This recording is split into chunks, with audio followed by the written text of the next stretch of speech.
અયોધ્યામાં રામ મંદિરને લઈને દેશભરના ખુશીનો માહોલ। જામનગર મીઠાઈના વેપારી શિખંડ શ્રમાટ વાળા હિતેશ ચોટાઈએ અનોખી રીતે ખુશી વ્યક્ત કરી। આજના પાવન દિવસે શહેરીજનો પેડા આપીને મીઠાસ સાથે ખુશી વ્યક્ત કરી।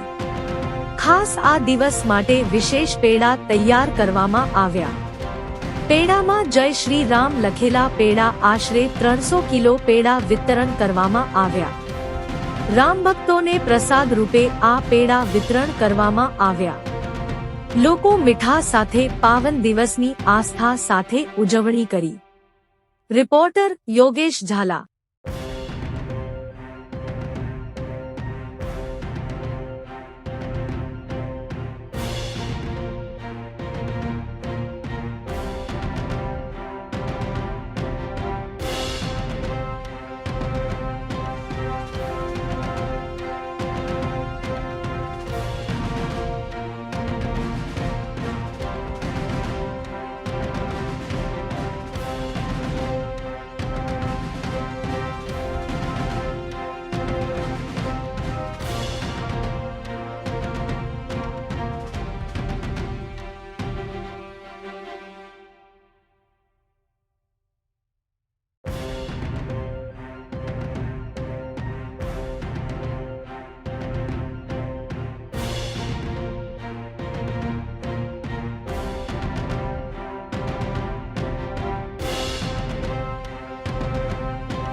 હિતેશ ચોટાઈ, શિખંડ સમ્રાટ મીઠાઈવાલા, જામનગર।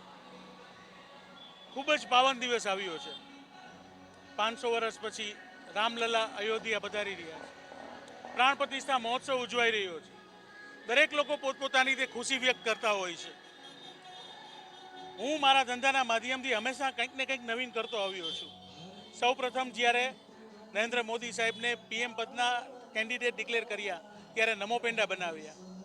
એ પછી મતદાન વધુ થાય એ હેતુથી મતદાન અવશ્ય કરો તેવું લખેલા પેંડાનું વિતરણ કર્યું। દરેક મહોત્સવને હું મારી રીતે ઉજવતો આવ્યો છું। તો આજના પાવન પર્વને કેમ ચૂકાય? આજના પાવન પર્વે રામલલ્લાના પ્રાણ પ્રતિષ્ઠા મહોત્સવના પેંડા ઉપર જય શ્રી રામ લખેલા પેંડા રામલલ્લાને પ્રસાદ ધરાવી અને લોકોમાં વિતરણ કરેલ છે। જય શ્રી રામ। શ્રી રામના નામ સાથે લોકોમાં પુરુષોત્તમની મહિમા વધુ જાગે તેવો પ્રયત્ન કરેલ છે અને અંદાજિત 300 કિલો પેંડાનું વિતરણ કરેલ છે। આજનો દિવસ આખો ચાલુ રહેશે વિતરણ।